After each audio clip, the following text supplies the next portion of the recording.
Apakah Anda pernah bertanya, kenapa dan bagaimana Alkitab bisa ada di tangan Anda? Siapa yang menuliskan firman Tuhan untuk pertama kalinya? Dan bagaimana bisa muncul Alkitab dalam bahasa Indonesia? Inilah jalan panjang penerjemahan Alkitab di Indonesia. Awalnya sebelum muncul peradaban baca tulis, berbagai perkataan dan peristiwa yang mengungkapkan hubungan Tuhan dan umatnya disampaikan secara lisan. Proses ini berlangsung ribuan tahun dari satu generasi ke generasi berikut. Tulisan terkuno dalam bahasa Ibrani yang telah ditemukan diperkirakan berasal dari abad ke-10 sebelum Masehi. Walaupun masih langka sekali, kemampuan baca tulis memungkinkan firman Tuhan diabadikan dari generasi ke generasi. Dalam Alkitab Ibrani atau Perjanjian Lama, bahasa yang paling umum adalah bahasa Ibrani. Ada juga sedikit bagian yang memuat bahasa Aram. Sekitar abad ketiga sebelum Masehi, umat Yahudi di Mesir mulai menerjemahkan Taurat Ibrani ke dalam bahasa Yunani. Bahasa pengantar yang paling umum digunakan setelah Alexander Agung menaklukkan bangsa-bangsa sekitar Laut Tengah. Terjemahan terkuno ini dikenal sebagai Septuaginta. Kelak Septuaginta akan digunakan oleh sebagian besar gereja purba yang berkembang pesat di lingkungan berbahasa Yunani di seantero Kekaisaran Romawi. Pada abad kedua hingga abad kelima, dilakukan kembali penerjemahan Alkitab sesuai dengan kebutuhan dan konteks pembaca, di antaranya ke dalam bahasa Syria dan Latin. Selanjutnya, Alkitab diterjemahkan ke dalam bahasa Arab dan kemudian bahasa-bahasa Eropa.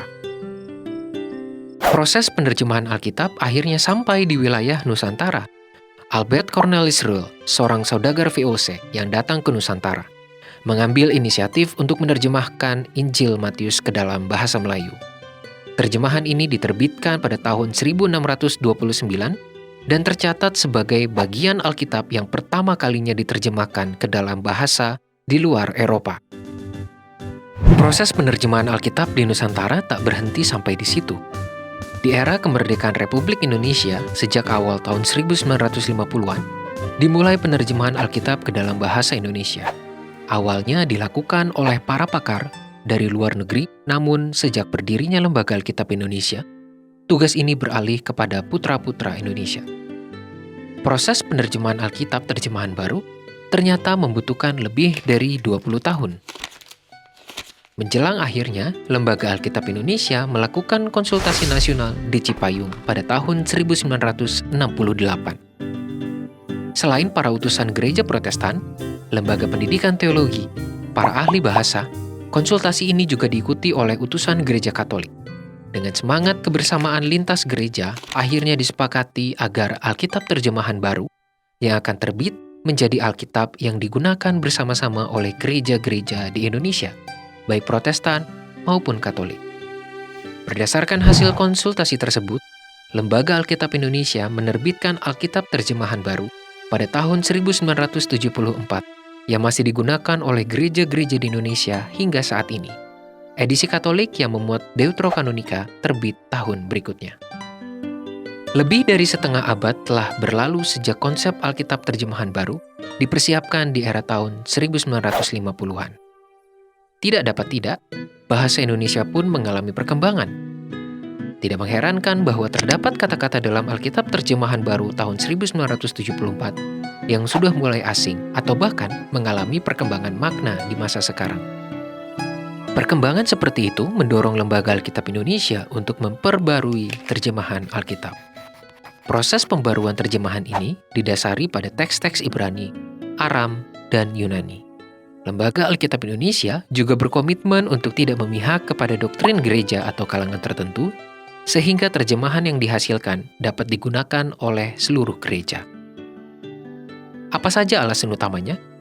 Pertama-tama, perkembangan dalam bahasa penerima. Kedua, perkembangan penelitian naskah dan pemahaman Alkitab. Ketiga, perkembangan ilmu penerjemahan.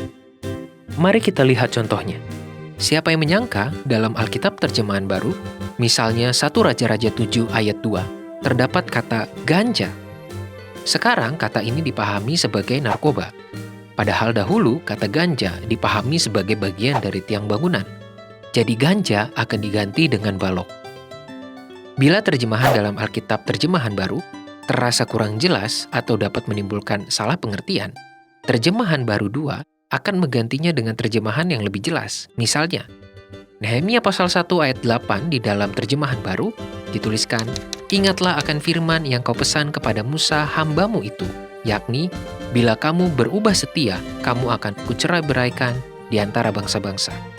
Sedangkan di dalam terjemahan baru 2 akan dituliskan, "Ingatlah akan firman yang kau sampaikan kepada Musa hambamu itu, demikian, bila kamu berlaku tidak setia, kamu akan kucerai-beraikan di antara bangsa-bangsa."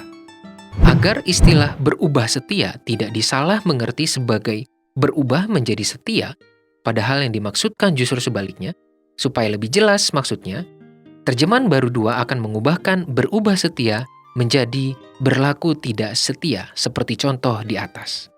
Untuk menampung masukan dari para pemimpin gereja, Lembaga Alkitab Indonesia bersama Lembaga Biblika Indonesia telah mengadakan 6 konsultasi regional pada tahun 2016 yang diselenggarakan di Manado, Maumere, dan Medan. Kemudian pada tahun 2017 di Jayapura, Pontianak, dan Yogyakarta. Dan memuncak pada konsultasi nasional tanggal 7-9 Februari tahun 2018 di Kinasih Resort, Bogor, Jawa Barat. Konsultasi ini dihadiri oleh para pimpinan gereja, para uskup, dan juga unsur pemerintah. Disepakati agar konsep pembaruan dituntaskan dengan memperhatikan masukan dari konsultasi-konsultasi yang dilakukan dan dilakukan sosialisasi agar umat mengenal hal-hal yang diperbarui dalam Alkitab terjemahan baru dan bersiap menyambut terbitnya Alkitab terjemahan baru 2.